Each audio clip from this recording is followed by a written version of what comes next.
membantu pendanaan, kopi, atau pasang iklan di Tonatan TV? Lihat selengkapnya pada deskripsi. Assalamualaikum warahmatullahi wabarakatuh. Salam budaya, salam rahayu, salam waras. Sedulurku sekalian, selamat bertemu kembali dengan saya Kang Jenggo di channel YouTube Tonatan TV.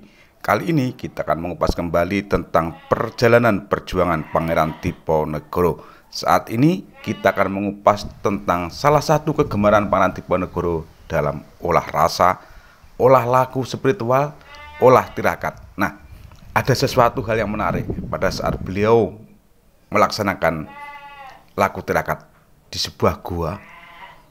Ceritanya beliau adalah bertemu dengan salah satu seorang wali. Nah, bagaimana kisahnya?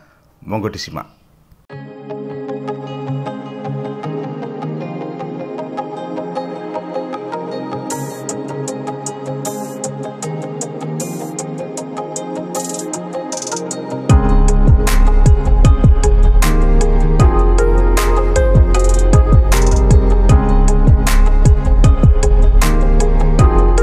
Sedulurku yang berbahagia, kisah perjalanan spiritual Pangeran Diponegoro sangat menarik untuk kita simak.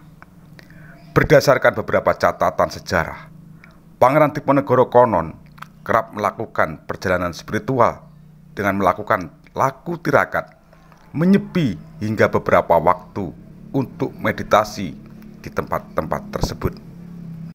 Hal ini dilakukan pangeran saat berziarah ke beberapa tempat suci dan area keramat yang sering dikaitkan dengan dinasti Mataram.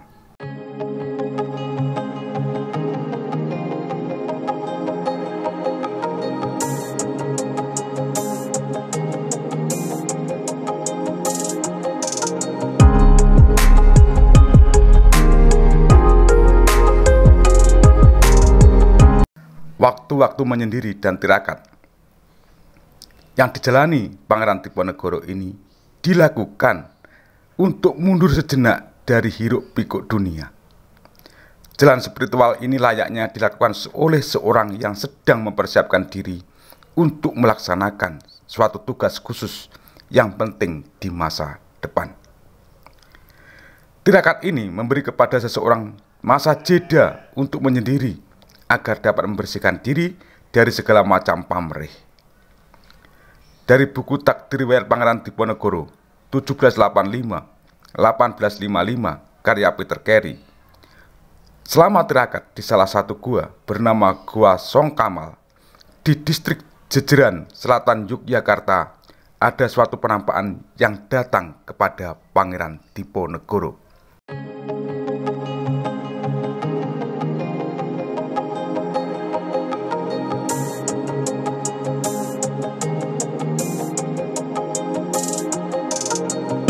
Sedulurku yang berbahagia, dalam laku tirakat spiritual itu, Sunan Kalijogo yang merupakan salah satu dari 9 wali songo menampakkan diri dalam rupa seorang laki-laki yang wajahnya bersinar bagai bulan purnama.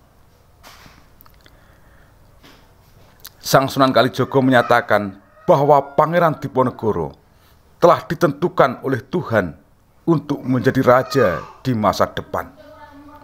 Setelah mengatakan demikian, penampakan itu langsung menghilang.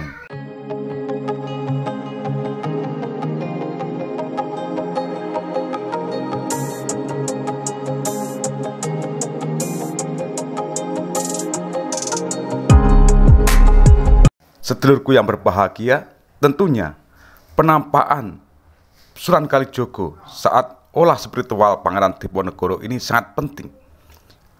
Apalagi beliau meramal yang demikian kepada Pangeran Diponegoro. Ini sebagai motivasi penggerak, motivasi yang bakal menggerakkan Pangeran Diponegoro.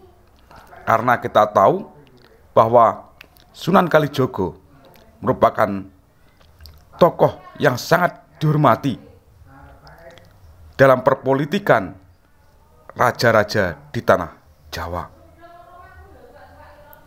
Kita juga tahu bahwa Sunan Kalijogo juga dikenal sebagai tokoh yang memimpin pembagian Jawa di Giyanti. Namun, dampak dari perjanjian Giyanti itu tidak terlalu banyak mempengaruhi sikap Diponegoro. Sebab beliau lebih mencita-citakan untuk memerintah seluruh Jawa sebagai pandita ratu atau imam raja.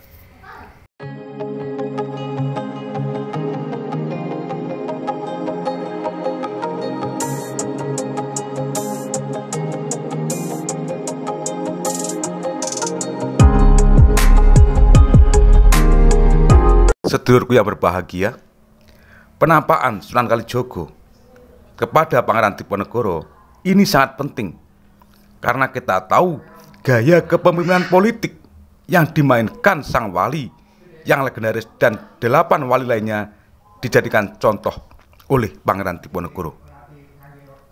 Seperti Sunan Kalijogo, Diponegoro tidak hanya sampai pada pemahaman dirinya semata-mata sebagai penguasa untuk masa tertentu, tetapi juga sebagai penjaga spiritual para raja Jawa. Penampakan Sunan Kalijaga seolah melegitimasi kepada Pangeran Diponegoro. Terlebih sebelum pecahnya Perang Jawa pada tanggal 16 Mei 1825, ketika ia menggambarkan pertemuan 8 wali wudar, yaitu wali yang sedang memangku dakwah spiritual maupun temporal. Ini adalah sebuah mimpi yang diterima Pangeran Diponegoro sebelum pecah Perang Jawa.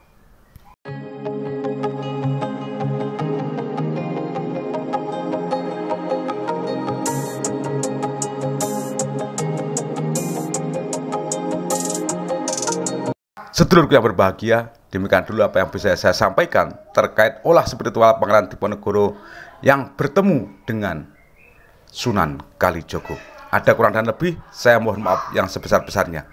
Dengan ungkapan ono rino ono opo, ono awan ono pangan, salam budaya, salam rahayu, salam waras.